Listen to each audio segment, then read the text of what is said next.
Hello everyone, আপোনালোকক আমাৰ YouTube channel Honest Learner অন্য এটি ভিডিও লৈ স্বাগতম জনাইছো। আমি ইতিমধ্যে আগৰ ভিডিওত DLED paid আৰু BEd এন্ট্ৰেন্সৰ আহিব লগা টপিকৰ মেথছৰ ডাটা হেন্ডিংৰ তথ্যখিনি আমি বিতংভাৱে আলোচনা কৰিছো, কনসেপ্টখিনি ধুনিয়াকৈ আলোচনা কৰিছো।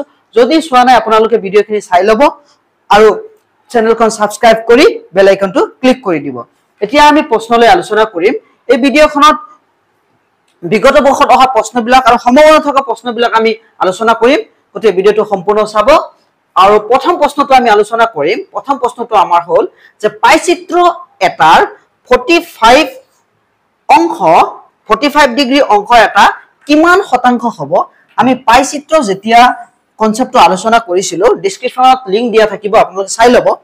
যেতিয়া আমি আলোচনা কৰিছিলো তেতিয়া আমি কৈছিলো যে পাইচিত্ৰৰ দুটা সূত্ৰ আমাৰ ইয়াত প্ৰয়োজন। এটা হল ডিগ্ৰীৰ পৰা শতাংশ লৈ লোৱা আৰু এটা হল শতাংশৰ পৰা ডিগ্ৰী লৈ লোৱা। এতিয়া আমাক কৈছে ডিগ্ৰীৰ পৰা শতাংশ লৈ ল'ব লাগে।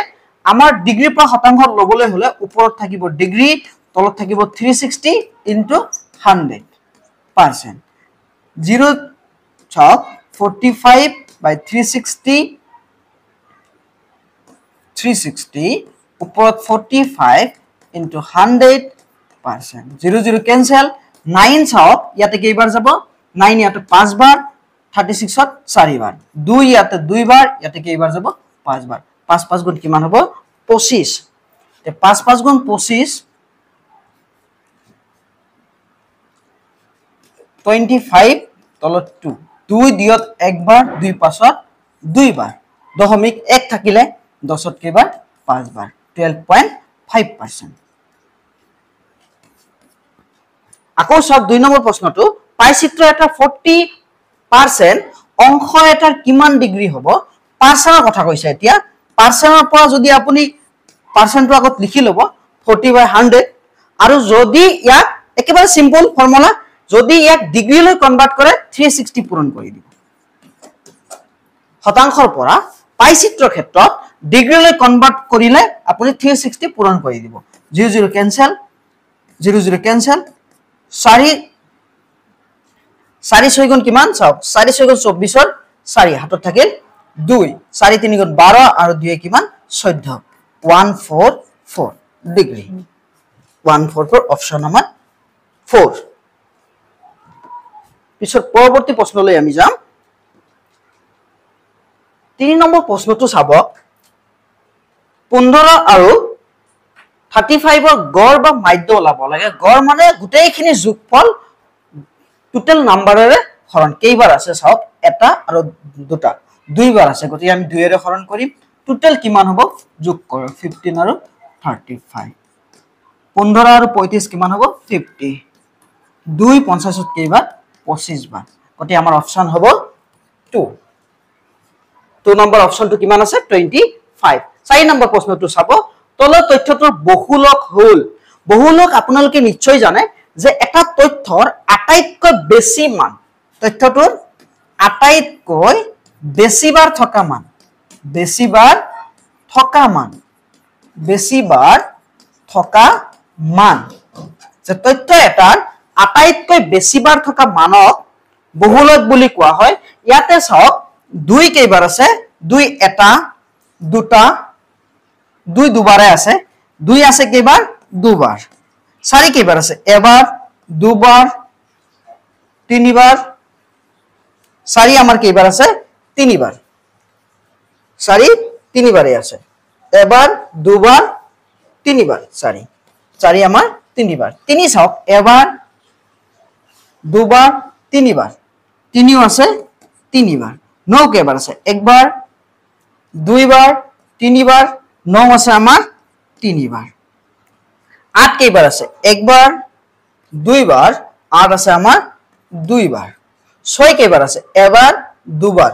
6 দুবাৰেই আছে। 5 কেইবাৰ আছে? এবাৰ, দুবাৰ, তিনিবাৰ, 4 বাৰ। 5 4 বাৰ আছে। 6 গ'ল, 9 গ'ল, 8 গ'ল। চাওক 1 একবাৰেই আছে, 12 একবাৰেই আছে, 31 একবাৰেই আছে, 7 একবাৰেই আছে। গতিকে আমাৰ আটাইতকৈ বেছিবাৰ কি আছে? 5। গতিকে আমাৰ এনসাৰ হ'ব অপচন 2 5 গতিকে ইয়াত বহুলক 5 পৰৱৰ্তী প্ৰশ্নলৈ যাও বলক 5 নম্বৰ প্ৰশ্নটো হ'ল যে এজন ছাত্ৰ মাহ অনুসৰি এবছৰৰ উপস্থিতি হ'ল এনে ধৰণৰ এজন ছাত্ৰই এমাহত বিদ্যালয়ত উপস্থিত হোৱা এনে ধৰণৰ আমাক দিয়া আছে 20 24 12 17 26 11 13 19 22 13 16 22 উক্ত তথ্যৰ মধ্যমা আপোনালোকে নিশ্চয় জানে মধ্যমাৰ ক্ষেত্ৰত কি কৰিব লাগে মধ্যমাৰ ক্ষেত্ৰত আমি ঊৰ্ধ্বক্ৰমত সজাই ল'ব লাগে তথ্যটো ঊৰ্ধ্বক্ৰমত আমি সজাই ল'ব লাগে ঊৰ্ধ্বক্ৰম এতিয়া ঊৰ্ধ্বক্ৰম চাব আমাৰ আটাইতকৈ সৰু তথ্য ইয়াতে আছে কিমান 11 লিখিলো তাৰ পিছত আছে আমাৰ কিমান 12 লিখিলো তাৰ পিছত কিমান আছে চাব 12 ৰ পিছত আমাৰ 13 দুইবাৰ আছে 13 দুবাৰ আছে এতিয়া কেইবাৰ হ'ল 1 2 3 4 হৈ গ'ল তাৰ পিছত আমাৰ 13 দুইবাৰ হ'ল 13 ৰ পিছত কি আছে আমাৰ সব 16 13 ৰ পিছত আছে 16 16 ৰ পিছত কি আছে 16 ৰ পিছত আছে 17 17 ৰ পিছত কি আছে সিৰিয়ালি বহাব লাগিব 19 17 ৰ পিছত 18 নাই 19 আছে 19 ৰ পিছত কি আছে 20 আছে 20 বহালো 20 ৰ পিছত 21 নাই 22 আছে 22 বহালো 23 চাওক 23 নাই 24 আছে 24 বহালো 24 বহালো তাৰ পিছত আমাৰ 26 চাওক 26 বহালো এতিয়া 1 2 3 4 5 6 7 8 9 10 11 12 1 2 3 4 5 6 7 8 9 10 11 আৰু এটা আছে চাওক 11 আমি এবাৰ বহাইছো তাৰ পিছত 12 আমাৰ কেইবাৰ আছে একবাৰ 12 বহাইছো 13 দুইবাৰ আছে বহাইছো তাৰ পিছত আমাৰ 16 কেইবাৰ আছে 16 একবাৰে আছে একবাৰে বহাইছো 17 একবাৰ আছে আমি বহাইছো 18 নাই 19 বহাইছো 20 কেইবাৰ একবাৰ 20 বহাইছো 22 কেইবাৰ 22 দুইবাৰ একবাৰ বহাইছো 22 একবাৰ বহাইছো 22 বহাইছো তাৰ পিছত 22 আৰু এটা আছে সা হৈ গল 1 2 3 4 5 6 7 8 9 10 11 12 ঊৰ্ধ্বক্ৰমত সজাব লাগে তাৰ পিছত চাওক কেইটা কথা কৈছে 12টা কথা কৈছে গতিকে আমাৰ n ৰ মান হল যুগ্ম হলে আমাৰ কি হয় n/2 তম পদ আৰু n/2 + 1 তম পদৰ গড় চাওক n/2 তম পদ আমাৰ 12টা আছে 12/2 কিমান হ'ব 6 তম পদ আৰু n/2 + 1 12/2 + 1 6 + 1 7 তম পদ কিমান আছে চাওক 6 তম পদটো আমাৰ আছে 1 2 3 4 5 6 17 মই ইয়াত লিখি আছো 17 প্লাস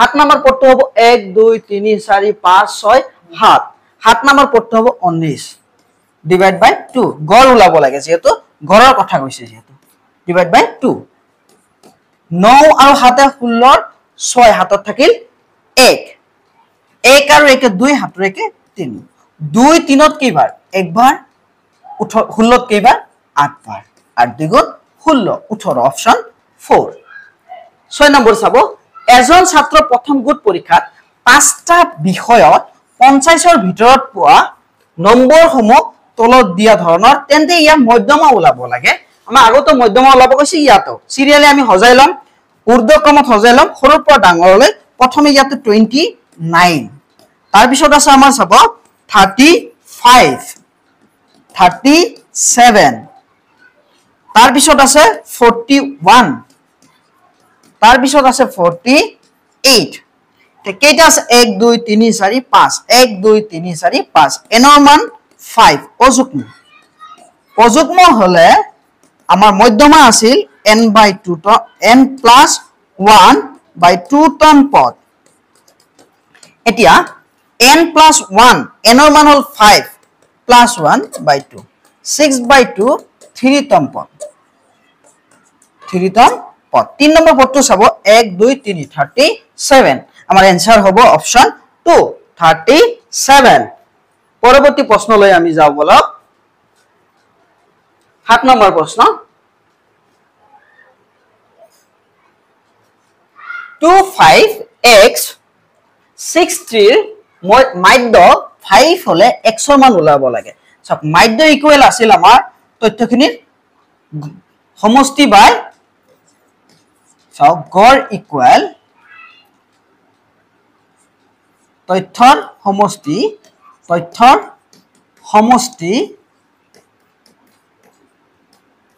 বাই তথ্যৰ সংখ্যা এতিয়া গড় আছে আমাৰ 5 তথ্য সব কেইটা আছে 2 5x তাৰ পিছত আছে 6 + 3 ডিভাইড বাই কেইটা আছে 1 2 3 4 5টা এতিয়া হৰণ আহি আছে ইফালে আহিলে পুৰণ 5 5 গুণ 25 যোগ কৰা 2 আৰু 5 এ কিমান 7 7 আৰু 9 কিমান হয় সব 7 আৰু 3 10 10 আৰু 6 16 এটো ইকুৱেল হ'ব ইয়াতে এতিয়া 16 + x 16 প্লাস আছে ইফালে আহিলে মাইনাস হ'ব 25 ৰ পৰা 16 গলে কিমান থাকিব 25 ৰ পৰা 16 গলে 9 থাকিব গতি আমাৰ অপচন হ'ব 2 সব এক ধাৰ কৰক 15 ৰ পৰা 6 গলে কিমান 9 1 পৰা 1 গলে 0 আকৌ বুজাই দি আছো যে আমাক ইয়াতে মাধ্য দিয়া আছে গড় দিয়া আছে কিমান 5 আৰু গুটেইখিনি সব 2 + 5 + x + 6 + 3 এতিয়া 2 আৰু 5 এ কিমান 7 7 আৰু 3 10 10 6 16 তলত আছে 5 লগত আছে x পুৰণ হৈ আছে ইফালে হৰণ হৈ আছে ইফালে আহিলে পুৰণ 5 5 গুণ 25 16 যোগ হৈ আছে ইফালে আহিলে বিয়োগ 25 ৰ পৰা 16 গলে কিমান থাকে 9 অপচন 1 9 এতিয়া x ৰ মান আমি কিমান পালো x = 9 8 নম্বৰ প্ৰশ্নটো চাব এজন ছাত্ৰ প্ৰথম গোট পৰীক্ষাত 6টা বিষয়ত 25 ৰ ভিতৰত পোৱা নাম্বাৰসমূহ তলত দিয়া ধৰণৰ ইয়াত x ঊৰ্ধ্বক্ৰমৰ তৃতীয়তম পদ আৰু মধ্যমা 17.5 x ৰ মান ওলাব লাগে চাব ইয়াতে যে x ৰ মান যেটো আমি সিৰিয়ালি ঊৰ্ধ্বক্ৰমত যেতিয়া বহাম তৃতীয় নম্বৰত ৰাখিব লাগে সক আমি বহাই চাও প্ৰথম আমাৰ হল 12 15 x 3 নম্বৰ পদ বুলি কৈছে x তাৰ পিছত 18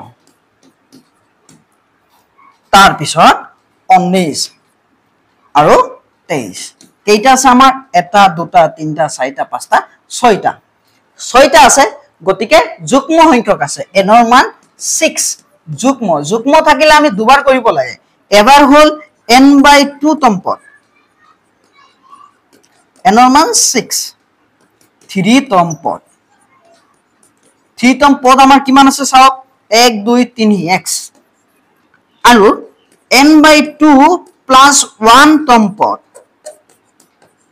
কেইটা আছে চাওক 6/2 + 1 3 আৰু 1 4 তম পদ কিমান আছে 4 নম্বৰ পদ 18 এতিয়া দুইটাৰ গড় যোগ কৰি 2 এৰে হৰণ এনসাৰ আমাৰ কিমান আছে 17.5 এতিয়া x + 18 2 আমাৰ পুৰণ হৈ আছে হৰণ হৈ আছে ইফালে গলে পুৰণ 2 5 গুণ 10 0 দশমিক বহাই দিলো হাতত থাকিল 1 2 7 গুণ 14 আৰু 1 15 হাতত এতিয়াও 1 আছে 2 গুণ 2 আৰু 1 3 35 প্লাসত আছে ইফালে গলে মাইনাসত x = 35 x = 35 minus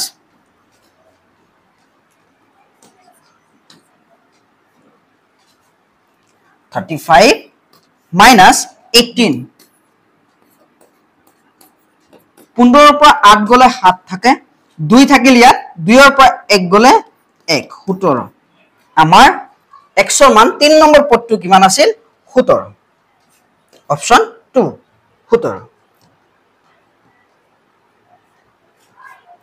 এতিয়া আমি 9 নম্বৰ প্ৰশ্নটো চাম এটা তথ্য 12(7x)(4)টোৰ x ঊৰ্ধ্বক্ৰমৰ তৃতীয়তম পদ আৰু মধ্যমা 5 হলে x ৰ মান ওলাব লাগে এতিয়া 3 নম্বৰত আছে x টো আগৰ নিচিনাই গতিকে 2 বহাই ললো 4 3 নম্বৰত x দিব লাগিব কাৰণ আমাক কৈয়ে দিছে এতিয়া তাৰ পিছত আছে আমাৰ 7 তাৰ পিছত আছে 12 1 2 3 4 5 এনৰ মান 5 অযুগ্ম আপোনালোকে নিশ্চয় জানে যে অযুগ্ম যদি হয় তেতিয়া হলে অযুগ্ম হলে n মধ্যমা কি হয় n/2 n + 1/2 তম পদ এতিয়া n ৰ মান 5 1/2 5 + 1/2 কিমান হ'ব 6/2 3 নম্বৰ পদ এতিয়া 3 নম্বৰ পদ আমাক দিয়া আছে কিমান মধ্যমা দিয়া আছে 5 গতিকে x ৰ মান কিমান হ'ব 5 মধ্যমা অলৰেডি 5 বুলি দিয়াই আছে গতিকে 3 নম্বৰ পদটোৱে যেহেতু মধ্যমা আমাৰ গতিকে x ৰ মান কিমান হ'ব 5 গতিকে এইখিনি আছিল আমাৰ ডাটা হেন্ডিংৰ ওপৰত এমসিকিউ আপোনালোকে ভিডিওখিনি সম্পূৰ্ণ চোৱাৰ বাবে ধন্যবাদ আৰু পৰীক্ষা যেহেতু আহিয়ে গৈছে আপোনালোকে ভালকে প্ৰেক্টিস কৰিব আশা কৰো সকলোৱে সুকলমে সফল হ'ব আৰু সকলোৱে ক্লিয়াৰ হ'ব যেহেতু এইবাৰ অন্তিম পৰ্যায়ত আছে ডিএলএড গতিকে আপোনালোকে এইবাৰ সুযোগ পাব বুলি আশা কৰিছো আৰু ভিডিওটো সম্পূৰ্ণ চোৱাৰ বাবে আপোনালোকক আকৌ এবাৰ ধন্যবাদ জনাইছো পৰৱৰ্তী ভিডিওত আমি স্কয়াৰ আৰু ৰুটছৰ বিষয়ে আলোচনা কৰিম আৰু ইভিএছৰ বিষয়ে আলোচনা কৰিম আপোনালোকে ভিডিওখন চাই লব ধন্যবাদ